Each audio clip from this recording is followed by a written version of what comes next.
The Last Mission. Sergeant Michael Davies, a man of strength and valor, stood in the midst of an unfamiliar silence, stark against the sounds that had been his companions for years: gunfire, explosions, and the chaotic clamor of the battlefield. He was a soldier through and through, forged by the fires of duty, discipline, and the unyielding demands of combat.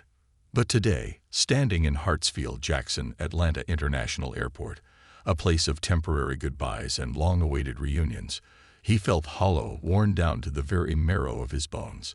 His eyes were red and swollen, his hardened face softened by the vulnerability he could no longer keep hidden.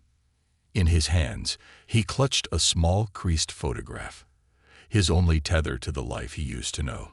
A memory of a woman whose smile could light up his darkest days. Sarah had been his anchor, his confidant, his constant through all the hardships he faced as a soldier. She had waited patiently, supported him through deployments, and endured the lonely nights with the quiet fortitude only a soldier's spouse could possess. Michael closed his eyes, clinging to memories of Sarah as though he might bring her back through sheer force of will. Her laughter echoed in his mind, and the warmth of her embrace lingered just at the edge of his senses. How many times had she waited for him at home, counting down the days until he'd walk through the door, weary and worn but relieved to finally be back with her. And now she was gone, taken too soon by an illness that neither love nor strength could fight. The airport felt surreal, its energy a sharp contrast to the numbness he carried. Passers-by moved with purpose, children laughed, couples embraced, friends reunited. It was everything he should be feeling: joy, love, anticipation. Instead, he was consumed by an emptiness he couldn't shake, a black hole of grief that swallowed every spark of hope he once held. He was home, but the heart of his home was gone. As he stood there, a pang of guilt gnawed at him. He had left her alone to fight her battles while he was fighting his. He'd been on a mission when the call came through, a mission so dangerous he couldn't even afford a second's distraction. It was his commanding officer who delivered the news, with the blunt efficiency of someone hardened by years of war. Sarah was gone, he'd said. She had been ill for months, a fact she'd hidden from him, not wanting to distract him while he was away. Michael's knees buckled as the memory surged. He could still see the hesitant smile she'd given him the last time they spoke, could hear her say, "I'll be waiting, Michael." But she wasn't. She would never wait for him again. His mind raced, and his heart thundered with the unfairness of it all. He remembered the day he'd enlisted. Sarah had been there, young and bright-eyed, full of dreams for their future together. "I'll stand by you, no matter what," she had promised, and she had kept that promise with unwavering resolve.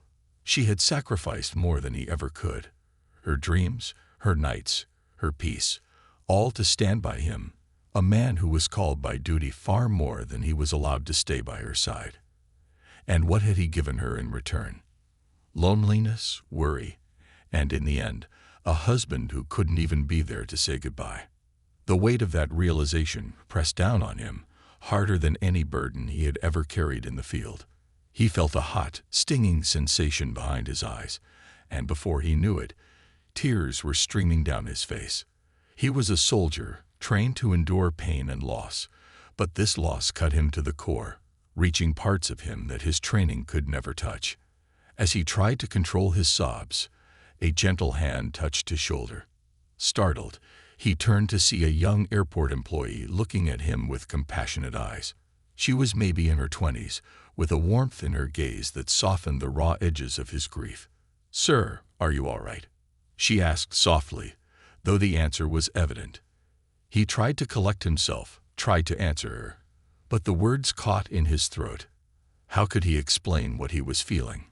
How could he put into words the depth of his loss, the sense that he was no longer whole, no longer the man he once was? He swallowed hard, struggling to find his voice, but all he managed was a choked whisper: I lost her." The young woman's eyes widened, understanding dawning as she looked at the photograph clutched tightly in his hand. Her expression shifted from concern to sorrow. And she nodded, as if to say she understood the enormity of what he was facing. "I'm so sorry, sir," she whispered. "Do you need a place to sit down, maybe? Somewhere a bit quieter?" He nodded, grateful for her kindness. She guided him to a small waiting area off to the side, away from the bustling crowds. As they walked, he kept his eyes fixed on the ground, feeling the weight of each step. His heart felt like a heavy stone, dragging him down with every beat. The young woman offered him a seat and a glass of water, her presence a small but welcome comfort. "If you need anything, please just let me know," she said, her voice filled with sincerity. Michael managed a weak smile, a small nod of gratitude. "Thank you," he murmured, his voice hoarse. She nodded and left him to his thoughts, her kindness leaving a flicker of warmth in his otherwise dark world.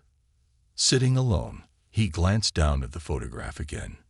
The edges were worn, and there was a small crease running across the middle, but Sarah's smile shone brightly, undimmed by the wear and tear. He traced a finger over her face, remembering the softness of her skin, the sparkle in her eyes whenever they were together. It was almost as if she was there beside him, her presence so vivid he could almost feel her leaning against his shoulder. He took a deep, shuddering breath and tried to recall the last conversation they had, hoping to find some comfort in the memory.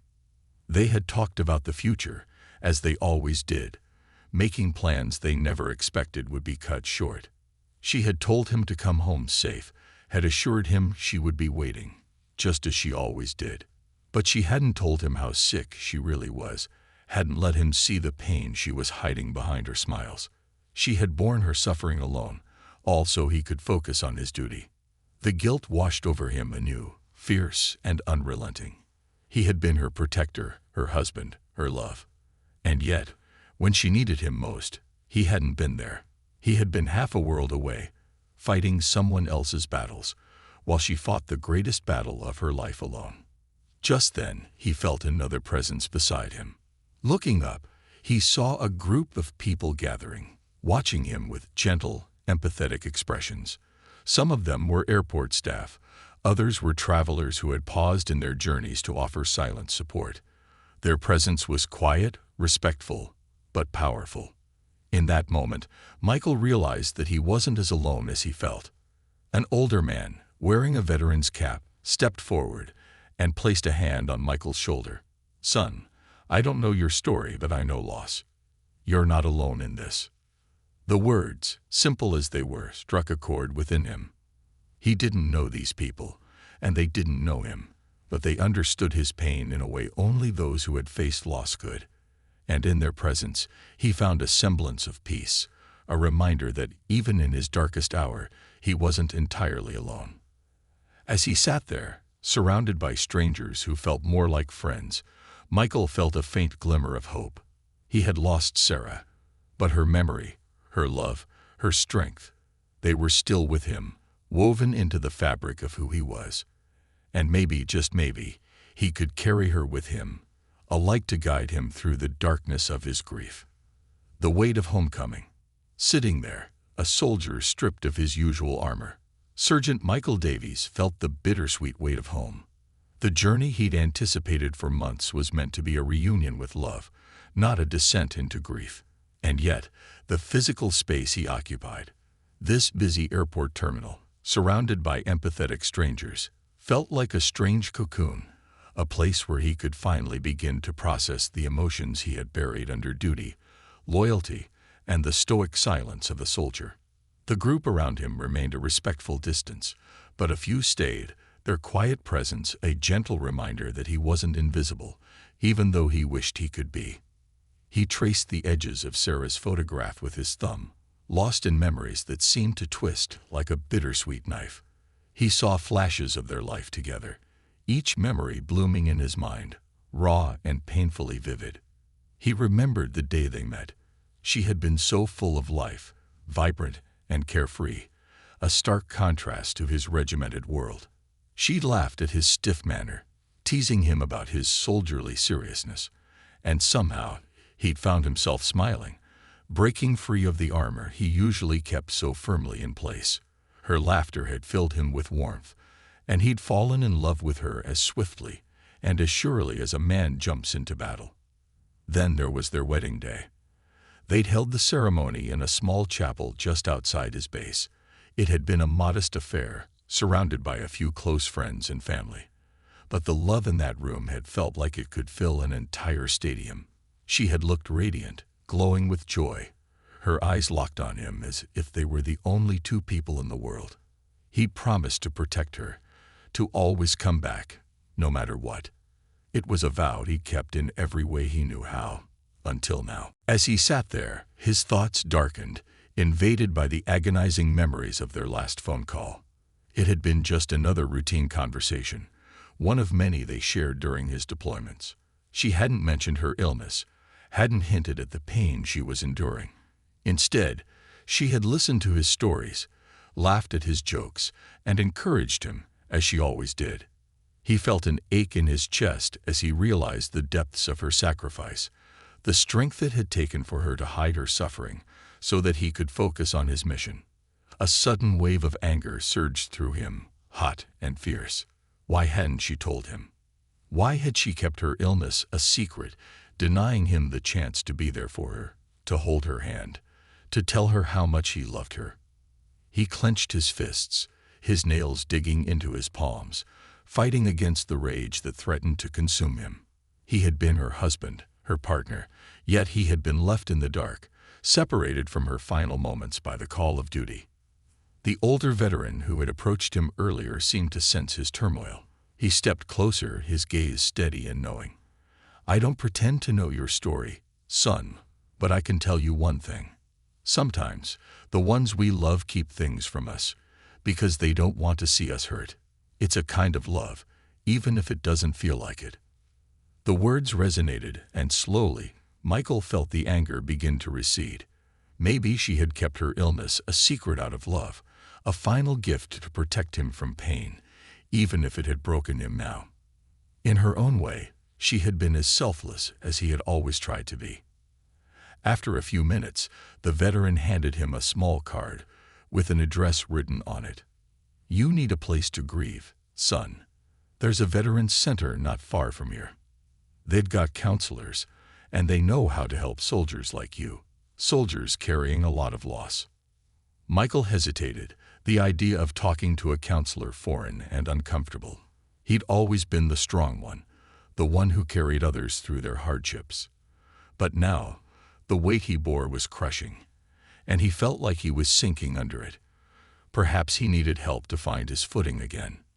"Thank you," he managed, taking the card. He felt an odd sense of relief, knowing there was somewhere he could go, someone he could talk to, even if the idea still felt unfamiliar. After the veteran left, Michael glanced at the clock on the wall. His next flight would take him to the small town where he and Sarah had made their home. He knew the house would be cold and empty, haunted by memories of a life they'd planned together. A knot of anxiety tightened in his stomach at the thought. How would he face it? How could he walk into that house, see her belongings, feel her absence in every corner? As the boarding call echoed through the terminal, he stood, gathering himself as best he could. He straightened his shoulders, trying to summon the strength that had seen him through countless missions. But as he moved toward the gate, he felt his legs tremble. This wasn't like any mission he'd faced before. This was something infinitely more personal, more painful. As he approached the gate, the same young woman who had offered him a seat earlier noticed him. She gave him a gentle smile, her eyes filled with compassion. "Safe travels, sir," she said softly. He nodded, managing a faint smile in return. "Thank you," he replied, his voice barely a whisper. As he handed over his boarding pass, he felt a surge of gratitude for her kindness, for the way she had seen his pain and responded with empathy rather than judgment. Once on the plane, he found his seat and settled in, clutching the photograph tightly. As the plane took off, he looked out the window, watching the city fade beneath him. His heart ached with the realization that he was returning to a place that would never feel the same again, a home that would forever be marked by Sarah's absence. He leaned back, closing his eyes, hoping for even a moment's respite from the grief that gripped him. But as the hum of the plane filled his ears, he found himself drifting back to his final days on deployment, to the mission that had kept him from her side. It had been a harrowing assignment, deep in enemy territory, and every instinct had warned him of the danger. But he had pushed forward, fueled by a sense of duty and the promise of returning home to her. He'd survived ambushes, gunfire, and sleepless nights, all for the chance to come back to her. And now, the cruel irony of it twisted in his mind. He had come back, but she was gone. Somewhere over the vast expanse of clouds, he felt the tears begin to fall again, silent and steady. He let them come, not caring who might see, letting the grief flow unrestrained for the first time since he'd received the news. He spent the rest of the flight lost in memories, reliving moments with Sarah, both the joyful and the mundane. He thought about their quiet mornings, sharing coffee in the early dawn light. He thought about the laughter they'd shared, the arguments, the countless goodbyes, each one more painful than the last. He thought about the way she'd looked at him, her eyes filled with love and understanding, even when he didn't have the words to express what he felt. As the plane began its descent, he realized that his journey was just beginning. Ahead lay a new mission, one that required a different kind of strength. He would have to learn how to live without her, how to carry on despite the hole her absence had left in his heart. When the plane finally touched down, he took a deep breath, steeling himself for what lay ahead. He stepped off the plane and walked through the airport, his mind a blur of emotions. As he collected his bags and headed toward the exit, he felt the enormity of the task before him settle heavily on his shoulders. Outside, the cold wind bit through his jacket, and he pulled it tighter around him. The world felt different now, colder and emptier, but he knew he had to keep going. Sarah would have wanted that. She had always been his strength, his guiding light, and now he would have to find that strength within himself. As he walked toward the taxi stand, he glanced at the card the veteran had given him. He slipped it into his pocket, a reminder that there was a place he could go, people who would understand the weight he carried. And though the journey ahead felt impossible, he knew he would take it one step at a time, carrying her memory with him as he faced the world without her by his side. Shadows of an empty home. The taxi ride to the house was silent, filled only with the hum of the engine and the dull ache that seemed to radiate from deep within Michael's chest. As the familiar landscape rolled by, he found himself caught between the past and the present, each landmark stirring memories he had long held close. There was the park where he and Sarah had picnicked on lazy weekends, the small diner where they'd shared countless breakfasts, and the bookstore she loved, with its old-world charm and cozy nooks. Every memory was sharp and vivid, and with each one, he felt the pang of loss deepen. When he finally reached his neighborhood, a quiet street lined with modest houses and well-tended lawns, he could barely bring himself to look out the window. The driver slowed down, coming to a gentle stop outside his house. Michael stared at the familiar door, the windows with the curtains Sarah had chosen, the small porch she'd insisted on decorating with flowers. Everything was as he'd left it, as if frozen in time. "Are you all right, sir?" the driver asked, breaking through his reverie. Michael forced himself to nod. Yeah, thank you." His voice sounded hollow, as if it came from someone else. With a deep breath, he paid the fare and stepped out, clutching his duffel bag in one hand and Sarah's photograph in the other. He stood on the sidewalk, staring at the house, feeling as though he were looking at a stranger's home.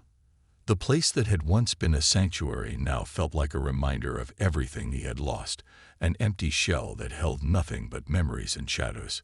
He hesitated at the doorstep, his hand hovering over the key in the lock. Memories of Sarah flooded his mind, each one more vivid than the last.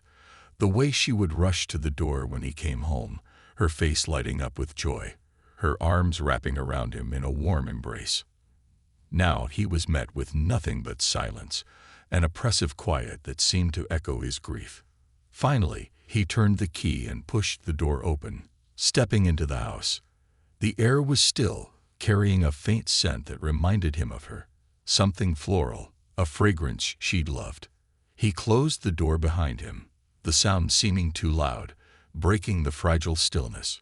Michael dropped his duffel bag by the door and stood there, taking in the room that had once been filled with so much life. His eyes drifted over the familiar furniture, the photos on the walls, each one a snapshot of their time together. A lifetime captured in images, moments frozen in time.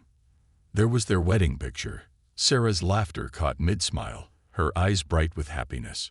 There were photos from their trips, the weekends they'd stolen away together, the small adventures they'd cherished.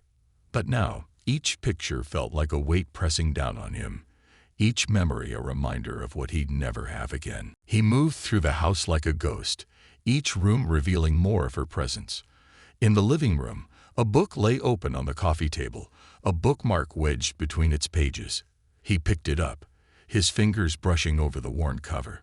It was one of her favorites, a novel she'd read countless times, always finding comfort in its familiar words. She tried to get him to read it once, but he'd laughed, brushing it off as too sentimental. Now he wished he had taken the time to read it with her, to understand the things that had brought her joy. In the kitchen, a half-empty box of tea sat on the counter. It was her favorite blend, something she drank every evening to unwind. The sight of it, so ordinary and familiar, struck him like a blow. He could almost see her there, standing by the counter, her hands wrapped around a steaming mug, as she looked at him with that gentle smile she always reserved just for him. He moved on, his steps heavy, each room pulling him deeper into the life they had shared. In their bedroom, he found her scarf draped over a chair, a soft floral fabric that still held her scent. He picked it up, pressing it to his face, inhaling deeply as he felt the tears rise once more. She had worn this scarf on so many of their outings, a bright splash of color that always caught his eye. Now, it was just a piece of fabric, a relic of a life that was gone. He sat down on the edge of the bed, the scarf still in his hands. The silence pressed in on him, thick and suffocating, and he felt himself break under its weight. The bed they had shared, the room they had filled with laughter, with whispered conversations in the dead of night, was now a void, a reminder of everything he had lost. The house felt colder, emptier, as if the warmth had drained out with her passing. He found himself staring at her side of the bed, at the pillow she had rested her head on, the spot where her presence had lingered. The reality of her absence hit him with full force, and he felt himself buckle under the weight of it. As he sat there, a wave of exhaustion washed over him, a bone-deep weariness that went beyond physical fatigue. He had faced countless battles, seen horrors he could never describe, but nothing had prepared him for this, the quiet, crushing grief of losing the person who had been his home, his anchor. His gaze drifted to the nightstand, where a small framed note sat. It was something Sarah had written for him years ago, a simple message that she had left for him before one of his deployments. He picked it up, his hands trembling as he read the familiar words. "No matter where you are, I'll always be here, waiting for you. Come back to me, my love." The words blurred as his eyes filled with tears. She had always been there, always waiting, her love as constant and unwavering as the sun. But now she was gone, and he was left to carry on alone, with only her memory to guide him. He stayed like that for a long time, sitting in the silence, feeling the emptiness of the house settle around him. Eventually, as the sun dipped below the horizon, casting the room in a soft, golden light, he rose, feeling a strange sense of resolve harden within him. He couldn't let this grief consume him. Sarah wouldn't have wanted that. She had always been the one to lift him up, to remind him of the strength he carried within him. And now, even though she was gone, he knew he had to find a way to carry on, to honor her memory by living the life they had dreamed of together. He made his way back to the living room, where his duffel bag still sat by the door. Reaching inside, he pulled out a small leather-bound journal, a gift she had given him before his first deployment, urging him to write down his thoughts, to remember the things he might someday want to share. He opened it, his pen hovering over the blank page. For a moment, he hesitated, unsure of where to begin. But then, the words started to flow, his grief spilling out onto the page as he wrote about her, about the life they had shared, about the love that had sustained him through the darkest of days. He wrote until his hand cramped, until the words blurred before his eyes. When he finally stopped, he felt a strange sense of peace settle over him, a quiet strength that he hadn't felt since he received the news of her passing. She was gone, but her memory, her love, was still with him, woven into the fabric of who he was. As he set the journal down, he glanced around the room, taking in the familiar surroundings with new eyes. This house, this life, they were a testament to her, a reminder of everything they had built together. And though she was gone, he knew he would carry her with him, in every step, in every breath, in every moment of his life. With a deep breath, he rose, feeling a sense of purpose stirring within him. He didn't know what the future held, but he knew that, somehow, he would find a way to honor her memory, to live a life that she would be proud of. And as he stood there, bathed in the soft glow of the fading sunlight, he felt a quiet, unshakable conviction settle within him, a promise to her, and to himself, that he would carry on, no matter how hard the road ahead might be. A glimmer of purpose. In the days that followed, Michael drifted through his routines like a ghost, each moment a fragile balance between coping and collapsing under the weight of his sorrow. The house remained painfully quiet, the stillness amplifying the emptiness left by Sarah's absence. He moved from room to room, aimlessly picking up the pieces of a life they had shared, struggling to hold on to memories that felt as though they were slipping through his fingers. Each morning, he woke up with a dull ache, an almost numbing reminder of the void in his heart. He would reach for her out of habit, only to feel the cold sheets, the unyielding reality of her absence. It was during these quiet hours that the grief felt most unbearable, and he found himself longing for some way to ease the pain, to find purpose again. He had survived countless battles, but this was a war of a different kind, a battle with his own heart, his own memories. One afternoon, as he was sorting through the old box of letters and mementos Sarah had kept over the years, his fingers brushed against something unfamiliar. It was a small envelope, addressed to him in Sarah's delicate handwriting, the ink slightly faded. His heart clenched as he held it, the sight of her handwriting stirring a surge of emotions he wasn't prepared for. He hesitated, a part of him dreading the contents, but he knew he had to open it. Gently, he slid his finger under the flap, unfolding the letter with trembling hands. The first line hit him with the force of a tidal wave. "My dearest Michael, if you're reading this, it means I couldn't keep my promise to wait for you." The words blurred as tears filled his eyes. She had written this letter knowing that she might not be there when he returned, preparing for a future without her. His heart ached as he continued to read, each line carrying her voice, her love, her understanding. "I wanted to tell you everything, to prepare you, but I knew you would try to come back for me, and I couldn't bear to be the reason you left your brothers behind. I know you, Michael. I know the weight you carry, the loyalty you feel, and I wouldn't have you live with the guilt of leaving them. So I stayed silent, even when it hurt, because I knew it was what you needed." He paused, gripping the letter tightly, struggling to breathe through the surge of emotions. She had kept her illness a secret, not out of pride or stubbornness, but out of love. She had endured her suffering alone to spare him the pain, to let him focus on his duty without distraction. He could see her face in his mind, that quiet strength she had always possessed, the resilience that had carried them both through so many difficult times. "If you're reading this, my love, please don't let the pain consume you. Remember that life is beautiful, even in its heartbreak. I want you to live, to find joy, to feel the sunlight on your face, and know that I am with you in every moment. Carry on, not out of duty, but out of love, for both of us." Her words pierced through the fog of his grief, stirring something within him that he hadn't felt in weeks, a glimmer of hope, a reminder that he wasn't alone, that she was still with him, even in death. She had given him a final gift, a message of strength and love that he could carry with him, a reminder that life, despite its pain, was still worth living. He read the letter over and over, letting her words sink in, letting her love fill the empty spaces within him. And slowly, as he sat there, he felt a sense of purpose begin to emerge from the wreckage of his heart. She had wanted him to live, to find happiness, to carry on. He owed it to her, to them both, to try.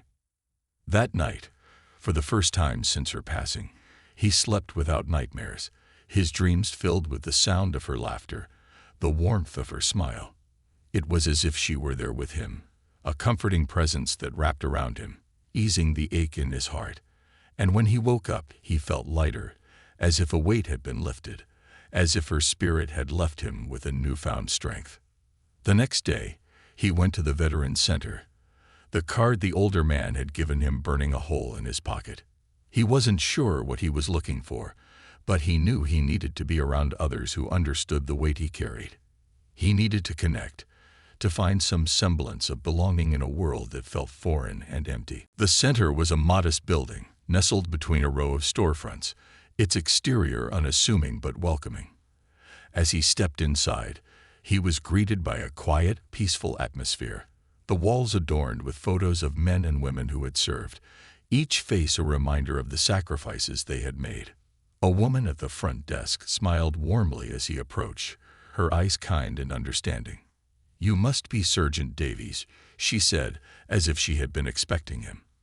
"I'm Karen. Welcome to the center." He nodded, managing a faint smile in return. "Thank you. I don't really know where to start." She gestured toward a small room down the hall. "Why don't you join our group session? It's a safe space, and sometimes sharing your story can help ease the weight you're carrying." He hesitated, the idea of opening up to strangers feeling foreign, even intimidating. But then he remembered Sarah's letter, her words urging him to live, to carry on, to find joy even in the midst of sorrow. And so, he nodded, allowing himself to be guided into the room. Inside, a small group of veterans sat in a circle, each one carrying their own burdens, their own scars. As he took a seat, he felt a sense of solidarity, a quiet understanding that went beyond words. These were people who knew the pain of loss, the weight of duty, the cost of sacrifice. The group leader, a middle-aged man with a gentle voice and a calm demeanor, began the session by inviting everyone to share a bit about themselves. As Michael listened, he felt a strange sense of comfort, a reminder that he wasn't alone in his grief. Each story was unique, yet familiar, each one a testament to the resilience of the human spirit. When it was his turn, he hesitated, unsure of how to put his feelings into words. But as he looked around the room, he felt a surge of courage, a willingness to be vulnerable. Taking a deep breath, he began to speak, his voice trembling as he shared the story of Sarah, of their love, of the letter she had left him. He spoke of the emptiness, the pain, the guilt he carried for not being there when she needed him most. And as he spoke, he felt the weight begin to lift, as if by sharing his grief, he was releasing it, letting it go piece by piece. The others listened in silence, their expressions compassionate, their eyes filled with understanding. When he finished, there was a moment of quiet, a pause that seemed to carry a sense of reverence for the love he had shared with Sarah. One of the veterans, an older woman with a kind smile, reached over and placed a hand on his shoulder. "She must have been an incredible woman," she said softly. "And she's still with you, in every breath, in every heartbeat. Don't let her memory be a burden. Let it be a light."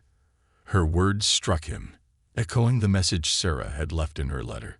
She was still with him, not as a weight or a shadow, but as a source of strength, a reminder of the love that had given him purpose, even in his darkest hours. As he left the center that day, he felt a new sense of clarity, a quiet determination. He had a choice to make, to let his grief consume him, or to honor her memory by finding meaning in his life once more. In the days that followed, he began to rebuild, taking small steps toward healing. He started volunteering at the center, finding solace in helping others, sharing his story with those who needed a reminder that they weren't alone. He joined a grief support group, allowing himself to connect, to feel, to grieve openly. Each day was a challenge, a battle with his own heart, but he felt Sarah's presence guiding him, her love a beacon that pulled him forward. He began writing in the journal she had given him, filling its pages with memories, reflections, promises to her that he would carry on, that he would live the life they had dreamed of together. One afternoon, as he walked through the park they had loved, he felt a gentle breeze brush against his face, a warmth that seemed to carry her spirit. And in that moment, he knew that she was with him, a part of him, woven into the fabric of his soul. He smiled, feeling a sense of peace he hadn't thought possible. She had left him, yes, but her love remained, a steady, unwavering force that would carry him through, reminding him that even in the face of loss, life was still beautiful, still worth living. And with that, he took a step forward, his heart lighter, his purpose clear. He would live, not just for himself, but for her, honoring her memory in every moment. Every breath, every heartbeat. She had been his love, his anchor, his light. And now, he would be hers, carrying her with him as he moved forward into a future shaped by her love. Finding meaning in the midst of loss. The days turned into weeks, and with each passing moment, Michael found himself clinging to the memory of Sarah less out of grief and more out of gratitude. The pain of her absence still lingered, but it was softened by a newfound strength, a gift she had left him through her love and her final letter. Slowly, life began to find a rhythm again, one that didn't erase his sorrow, but allowed him to carry it with a gentleness he hadn't thought possible. Michael continued his visits to the Veterans Center, finding comfort in the camaraderie of those who understood the burdens he bore. He'd come to know the other members of the group on a deeply personal level, their stories intertwining with his, each of them walking the similar path of grief, resilience, and healing. These men and women had become a family of sorts, bound not by blood, but by a shared understanding of sacrifice and survival. One afternoon, as he was leaving the center, Karen, the receptionist who had greeted him on his first visit, called him over with a warm smile. "Michael, there's someone I'd like you to meet," she said, gesturing toward a young man sitting in the waiting area. He was in his early 20s, his posture tense, his gaze fixed on the floor. His face was pale, etched with the unmistakable look of someone wrestling with inner demons. "His name's James," Karen continued, lowering her voice. "He just got back from his first deployment. I think he could use a little guidance, maybe a friend who understands." Michael nodded, understanding immediately. He knew the signs well, the guarded expression, the haunted eyes, the sense of being lost even in familiar surroundings. He walked over to James and extended a hand. "Hey, I'm Michael," he said gently, his voice steady, calm. James looked up, his eyes flickering with a mixture of relief and hesitation as he shook Michael's hand. "James," he replied, his voice barely above a whisper. "Mind if I sit with you for a bit?" Michael asked, nodding toward the empty seat beside him. James hesitated, then nodded. They sat in silence for a few moments, Michael giving him space, letting him find his footing. Finally, James spoke, his words tumbling out in a rush.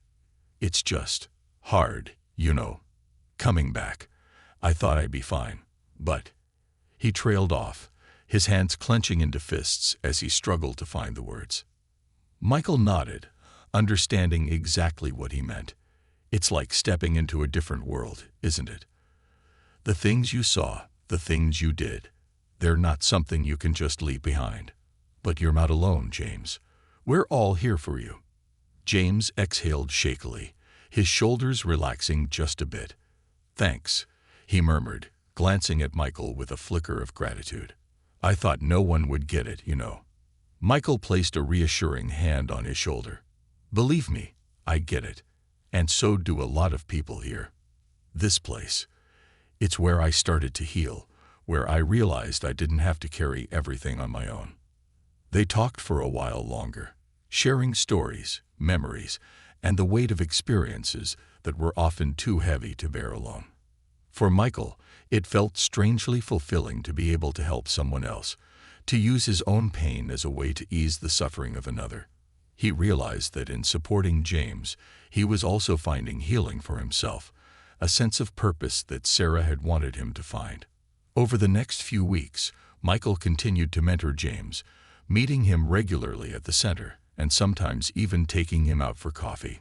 They'd talk about everything, from the struggles of adjusting to civilian life, to memories of those they had lost, the ones who had sacrificed everything. Michael could see the difference in James, a gradual shift from despair to resilience, from isolation to connection. One day, as they were sitting in a quiet coffee shop, James looked at Michael with a newfound determination. "I've been thinking," he began, his voice steady, "about how hard it was to come back, and how there are probably so many others out there going through the same thing. I want to do something about it. Maybe start a program or something, a place where vets can feel understood, supported. Like this place, but maybe more outreach, more resources." Michael felt a surge of pride as he listened to James, a sense of purpose stirring within him as he realized that perhaps this was what he had been searching for, a way to honor Sarah's memory, to carry forward the compassion and strength she had shown him. "That's a powerful idea, James," he replied, his voice filled with quiet conviction. "And I'd be honored to help you make it a reality." From that moment on, they began planning, meeting regularly to sketch out ideas, make calls, and reach out to local organizations for support. They decided to call their project Operation Homecoming, a name that symbolized not just the physical return of soldiers, but the journey of coming home emotionally, mentally, and spiritually, a return to life and connection. The work gave Michael a renewed sense of purpose, a direction that he hadn't felt in a long time. It wasn't easy. There were challenges at every turn, funding issues, logistical hurdles, moments of self-doubt. But with each obstacle, he felt Sarah's presence urging him forward, her memory guiding him, reminding him that he was doing this not only for himself and James, but for every soldier who had ever felt lost, isolated, or forgotten. As Operation Homecoming began to take shape, Michael and James organized their first event, a community gathering designed to bring together veterans, families, and supporters, creating a space where stories could be shared, burdens could be lightened, and healing could begin. They rented a modest hall, decorated it with photos of veterans, and set up tables with information on mental health resources, counseling, and support networks. The turnout was far beyond anything they had expected. Veterans from all walks of life, from all ages and backgrounds, filled the room, their faces a mixture of curiosity, hope, and relief. Families came too. Wives, husbands, children, friends, all of them looking for a way to understand, to connect, to support their loved ones.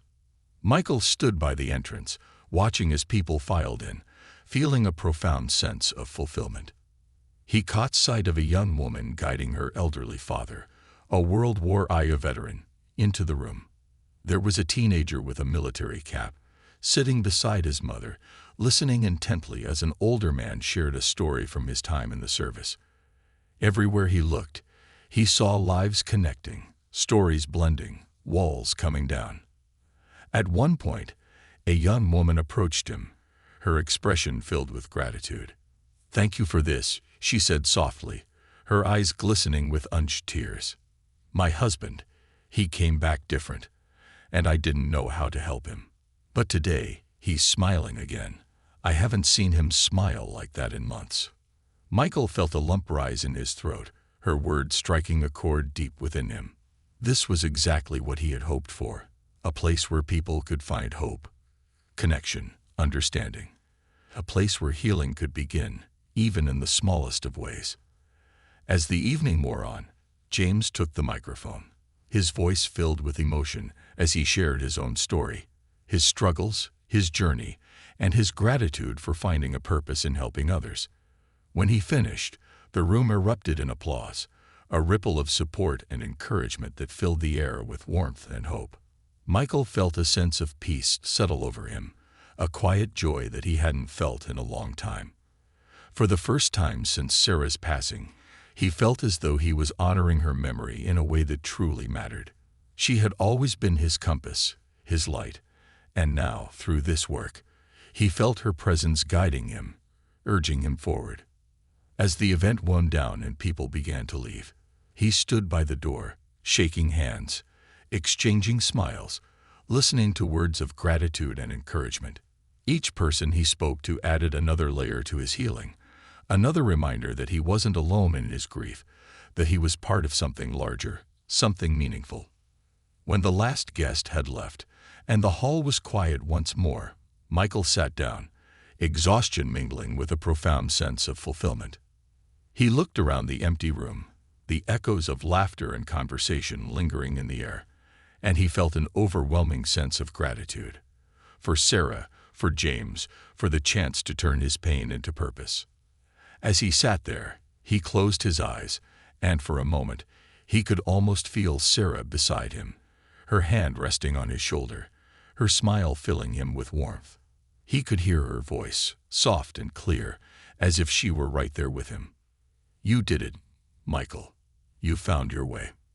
And in that moment, he knew he had a legacy of love. Months turned into a year, and Operation Homecoming grew from a single gathering into a robust network of support for veterans and their families. What had begun as a simple idea, born from shared grief, transformed into something powerful and enduring, a community bound by resilience, compassion, and understanding. Michael found himself fully immersed in the work, each day driven by a renewed sense of purpose, his heart gradually mending with each life he touched. The center became a safe haven, a place where veterans could find a listening ear, a shared story, a cup of coffee with someone who understood the weight of their experiences. They offered mental health counseling, job training, workshops for families, and weekly support groups where people could come together and find solace in shared struggles. The walls of the center were lined with photographs, stories, and tokens of remembrance, a living testament to the sacrifices made and the lives touched. Michael watched with quiet pride as the center became a place of healing. He saw veterans who had once been silent, burdened by the trauma they carried, open up and share their stories. He saw families learn how to support their loved ones, how to bridge the gaps that trauma often left behind. And each time he saw a life transformed, he felt Sarah's presence, her love, guiding him. One afternoon, as he was organizing a fundraiser to support expanded mental health services, Karen, the receptionist, approached him with a gentle smile. "Michael, there's someone here to see you," she said, nodding toward the entrance. "She says she has something for you." Curious, Michael stepped into the lobby and found a woman standing there, holding a small weathered box. She looked to be in her 50s, with silver-streaked hair and a kind, gentle face. She smiled as he approached, her eyes soft and warm. "Are you Michael Davies?"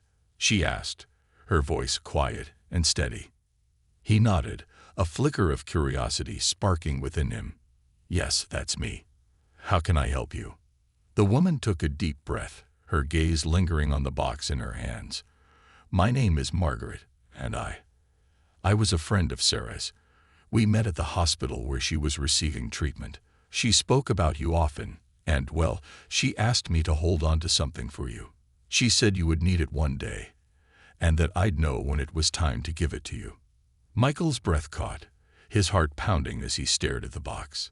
He felt a surge of emotions, grief, love, gratitude, all mingling together, leaving him momentarily speechless. "Thank you," he managed, his voice barely a whisper. "Thank you for being there for her." Margaret nodded, her eyes filling with understanding. "She was an incredible person, Michael. Even when she was in pain, she was thinking of you, of everyone but herself. She wanted to make sure you knew how much you meant to her. With a final nod, she handed him the box and stepped back, her expression gentle as she offered him a quiet smile. Take care, Michael, and know that she loved you deeply, more than words can say. As Margaret left, Michael sat down, the box resting in his lap. He stared at it, his fingers tracing the worn edges, his heart aching with the weight of her love. Slowly, he opened the lid, and inside, he found a collection of small, cherished items, each one a piece of their story, a fragment of the life they had built together. At the very top was a note, written in Sarah's familiar handwriting. With trembling hands, he unfolded it and began to read. My dearest Michael, if you're reading this, it means I'm no longer with you. But please know, my love, that I am there in every memory, every laugh, every heartbeat. I have left these small pieces of our life together as reminders of the love we shared, the happiness you brought me.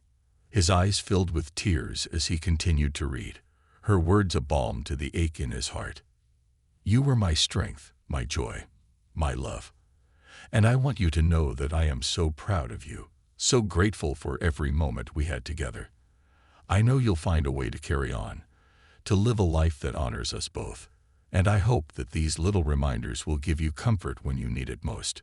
He felt a tear slip down his cheek as he carefully removed the items from the box, each one carrying its own weight, its own memory.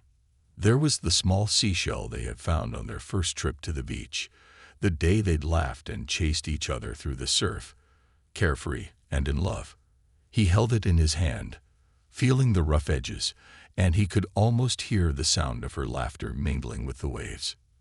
Next, he found the ticket stub from their first date, a movie they'd barely watched, too caught up in each other to pay attention to the screen. He remembered how nervous he'd been, how she'd taken his hand halfway through the film, her fingers warm and reassuring.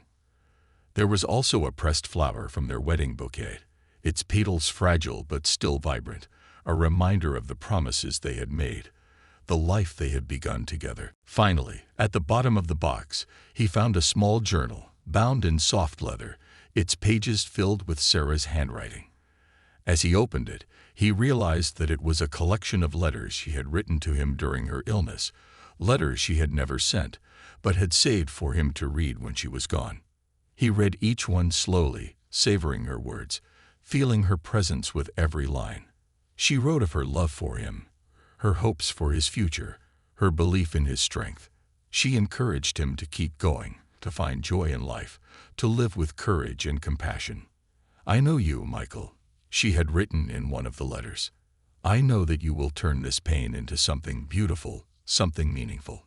You have a heart as strong as any soldier's, but you also have a soul that is tender and kind. Use that strength to help others, to bring light to the world, even in the midst of darkness. As he read her words, he felt a sense of peace settle over him, a quiet acceptance of her loss, tempered by the knowledge that she would always be a part of him. She had given him the gift of her love, a love that would carry him forward, guiding him through the challenges and joys that lay ahead. Over the following months, Michael poured himself into Operation Homecoming, expanding its reach, creating programs that offered long-term support for veterans and their families. He worked tirelessly, each day motivated by Sarah's words, her encouragement, her unwavering belief in him. The center became a beacon of hope, a place where lives were transformed, where people found healing and purpose. One day, while organizing a volunteer event, Michael looked around the bustling room, filled with veterans, families, and supporters. He felt a profound sense of fulfillment, a deep gratitude for the journey he had taken, the pain he had endured, and the legacy of love he was building in Sarah's memory. Karen, who had become a close friend and confidant, approached him with a smile. You've done something incredible here, Michael. I think Sarah would be so proud of you. He looked at her, his heart swelling with emotion. She's the reason I could do any of this, he replied quietly. She taught me how to love, how to be strong, how to keep going even when everything feels impossible. This place, it's as much her legacy as it is mine. Karen nodded, understanding the depth of his words. Well, you've turned her love into something that's touched so many lives. That's a rare and beautiful thing, Michael. He smiled, feeling a sense of peace and gratitude that went beyond words. Sarah's love had been the foundation of his life, and now, through this work, he was carrying her forward, her spirit woven into every story, every life, every person who walked through those doors. As he stood there, watching the people around him, he felt a quiet joy, a satisfaction that came from knowing he was living a life that honored her memory. He knew that he would carry her with him always, her love a steady presence in his heart, guiding him forward. And in that moment, he felt her with him, as real and as vivid as ever, a reminder that love, true love, never dies. It transforms, it grows, it finds new ways to live on, leaving a legacy that touches lives, heals hearts, and brings light to even the darkest corners. With Sarah's memory as his anchor, Michael took a deep breath, feeling her love surround him, her spirit lifting him. And as he continued his work, he knew that together they were creating something beautiful, something lasting, a testament to a love that would never fade, a legacy of resilience, compassion, and enduring hope.